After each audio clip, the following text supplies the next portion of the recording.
Next topic अपने पास है बेटा कल के बाद, जो हमने कल किया था उसके बाद आता है properties of canal raise. Properties of canal raise. Properties of canal raise में आपको सबसे पहला जो पॉइंट है वो लिखना है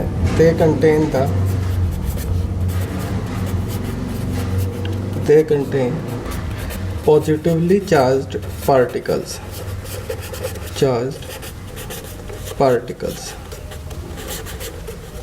They contain the positively charged particles. और आपको पता है कि ये प्रॉपर्टी दिखाते थे फ्लोरेसेंस का, तो उस रीजन से they affect the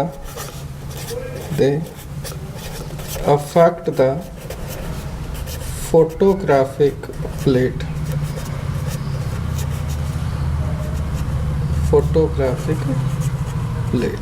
मतलब ये कि फोटोग्राफिक प्लेट के ऊपर इनकी इमेज जो है उसकी फॉर्मेशन हो जाती है।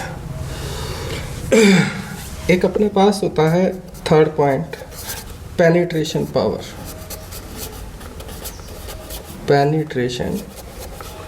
Power.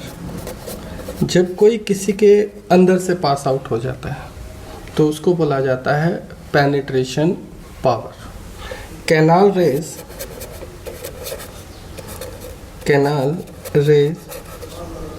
shows or canal rays can pass through the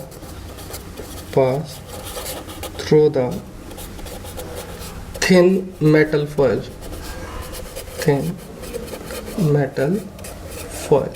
ये उसके अंदर से क्या हो सकती हैं, पास हो सकती हैं। कौन? Canal raise foil, but the penetration power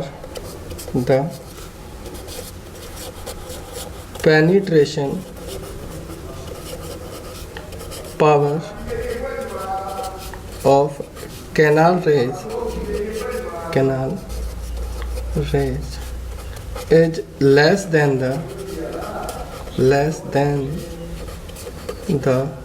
cathode rays. Cathode rays से इनकी जो पेनिट्रेशन पावर है वो थोड़ी सी क्या होती है, कम होती है, लेकिन they can pass through the thin metal foil. Next जो इसकी प्रॉपर्टी आती है वो आती है in the influence of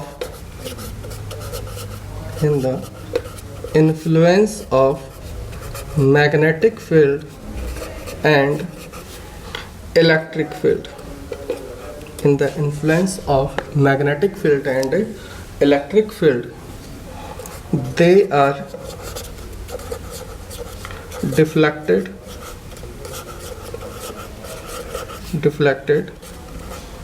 towards negative part और negative चार्ज। मतलब ये कि इलेक्ट्रिक फील्ड जो होगी उसमें ये अट्रैक्टेड होंगी टुवर्ड्स नेगेटिव चार्ज, और मैग्नेटिक फील्ड में एमएफ में they are attracted towards north pole.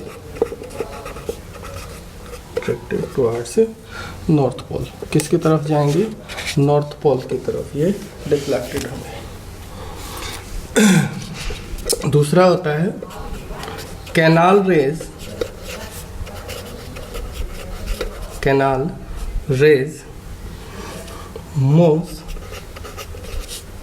move in straight line.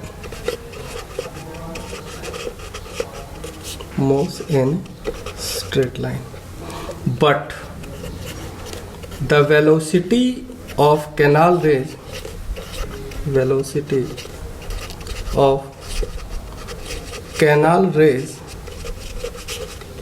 is less than the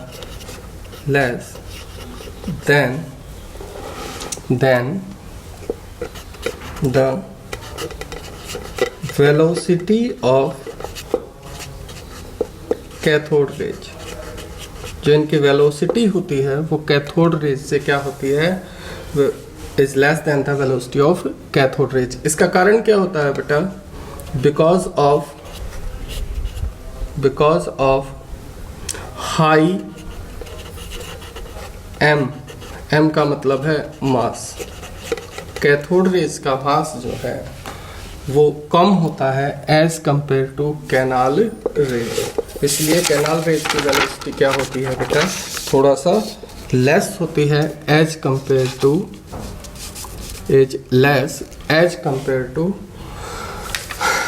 cathode rays. Next जो आपको देखना है वो क्या करना है, canal rays obtained from hydrogen gas contain only proton। क्या कंटेन करती है, ओनली प्रोटॉन। जैसे अपने पास हाइड्रोजन है, इसमें एक इलेक्ट्रॉन है और एक क्या है, प्रोटॉन। जब इसका आयनाइजेशन होता है तो पॉजिटिव चार्ज प्लस इलेक्ट्रॉन बाहर निकल जाता है और सिर्फ क्या रह जाता है, प्रोटॉन इसके अंदर रह जाता है। नेक्स्ट पॉइंट आपको जो देखना है वो है कैनाल रेज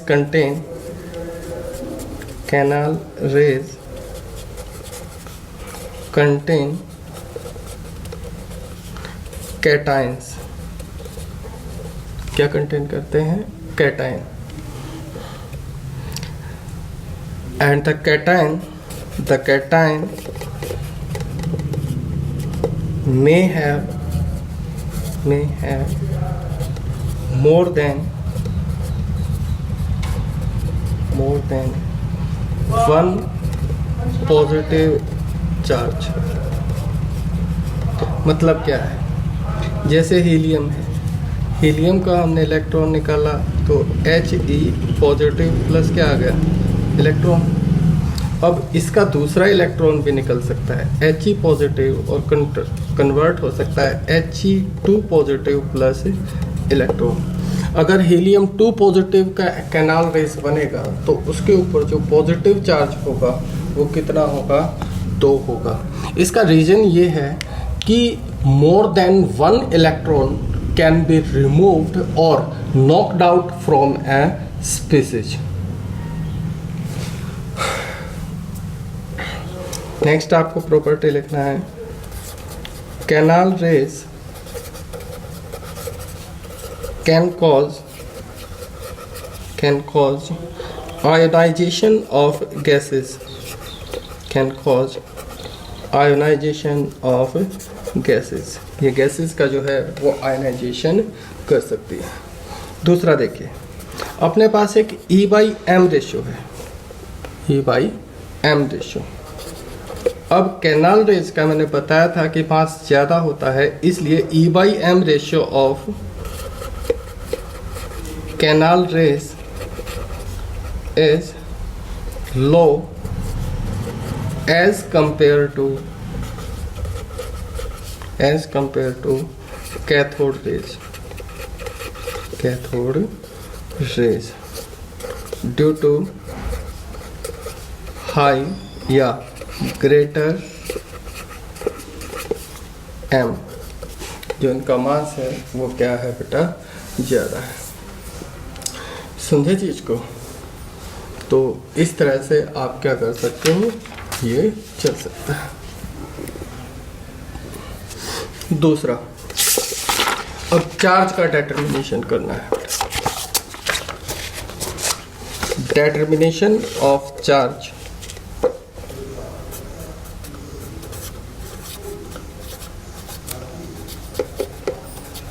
Determination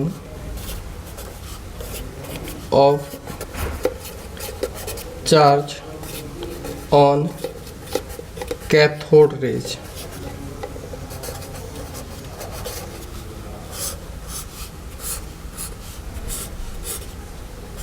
अपने पास एक साइंटिस्ट थे बेटा, जे थॉमसन।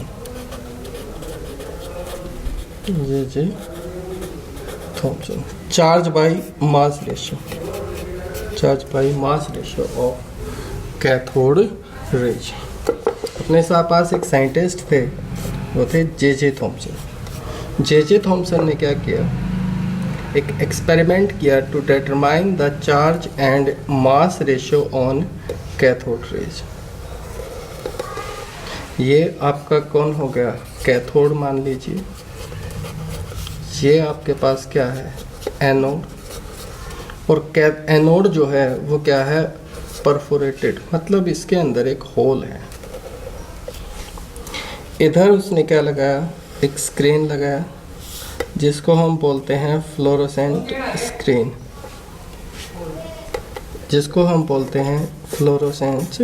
स्क्रीन। ये क्या करता है कि जब भी इससे कोई पार्टिकल स्ट्राइक करेगा तो इस पे स्पार्किंग होती है। क्या होती है, स्पार्किंग। स्क्रीन के ऊपर क्या होगी, स्पार्किंग। अब दूसरा उसने क्या किया कि जो इंस्ट्रूमेंट था,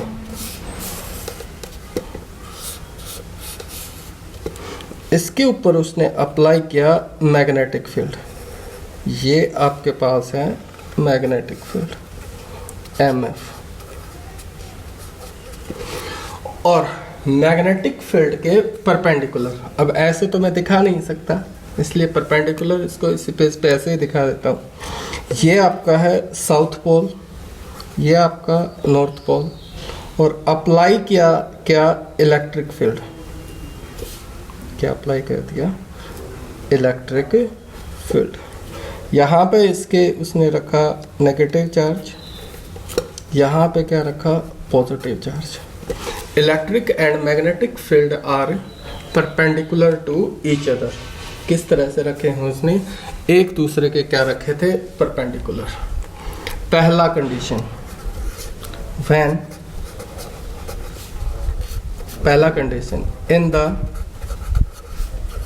absence of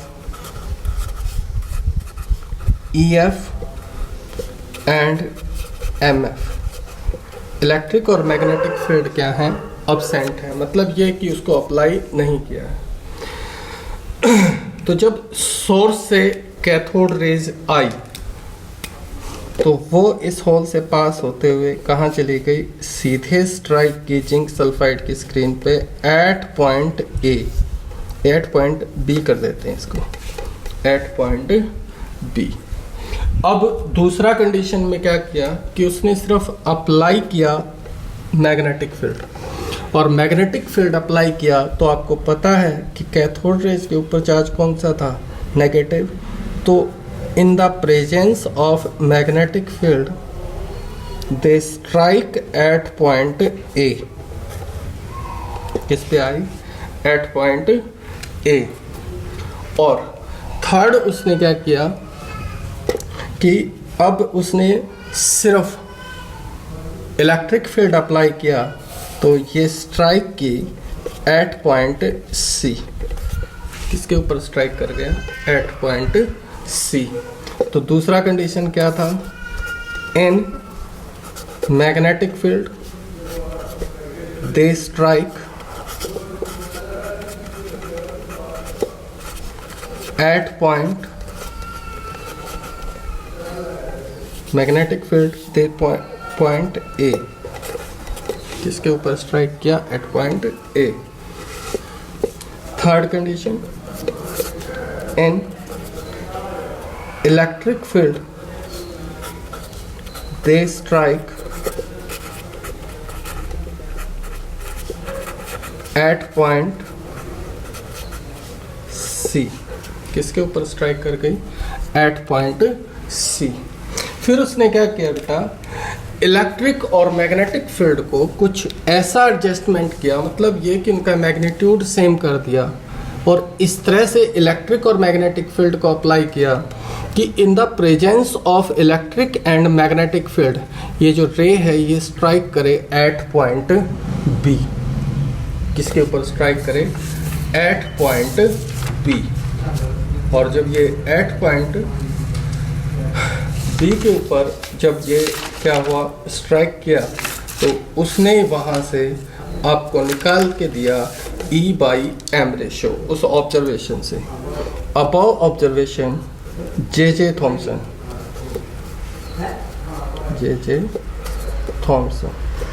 gives E/m ratio which is equal to 1.7588 into 10 raised to power 11 coulombs per kg।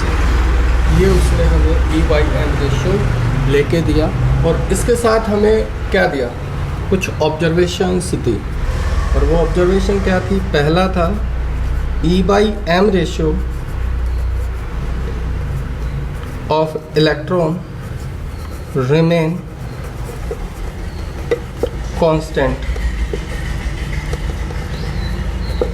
क्या थी वो, कांस्टेंट। दूसरा ऑब्जर्वेशन दिया E/m ratio of cathode raise do not depends upon temperature, pressure of gas,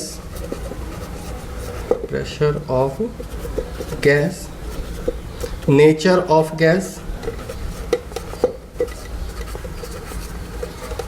और material of electrode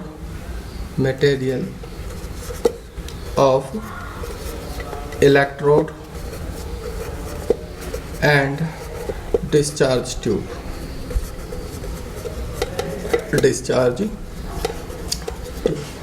इसके ऊपर उसका कोई भी डिपेंडेंसी नहीं था।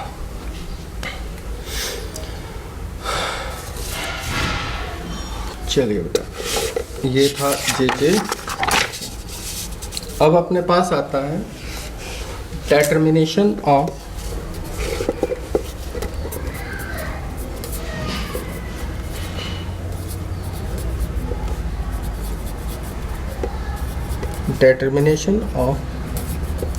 चार्ज एंड मास ऑफ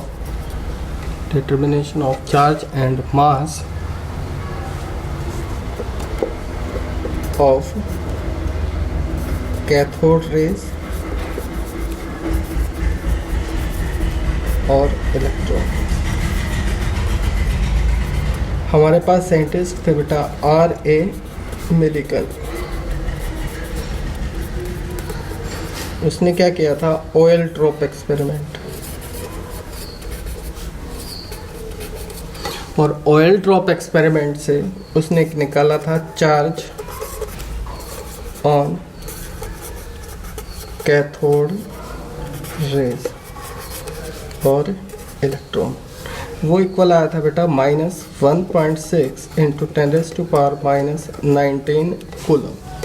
किसने किया था, R.A. मिलिकन। और वहाँ से वैल्यू आया -1.6 इंटू 10⁻⁻19 कूलम। तो यहाँ से मास कैसे डिटरमाइन करेंगे, मास ऑफ इलेक्ट्रॉन या cathode rays is equal to E/m ratio. Charge कितना आया था, 1.6 इंटू 10⁻⁻19।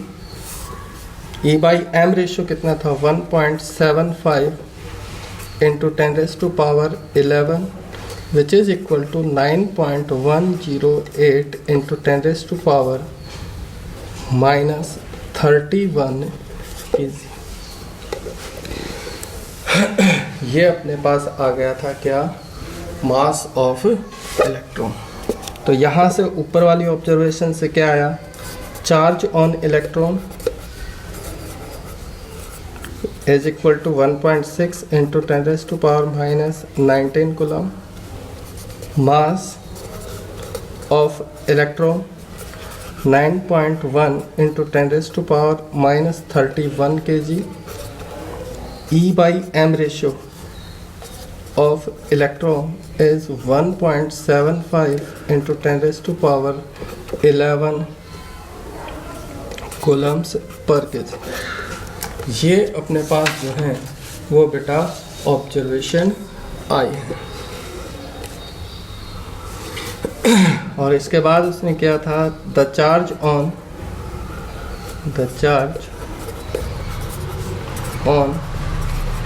1 electron is taken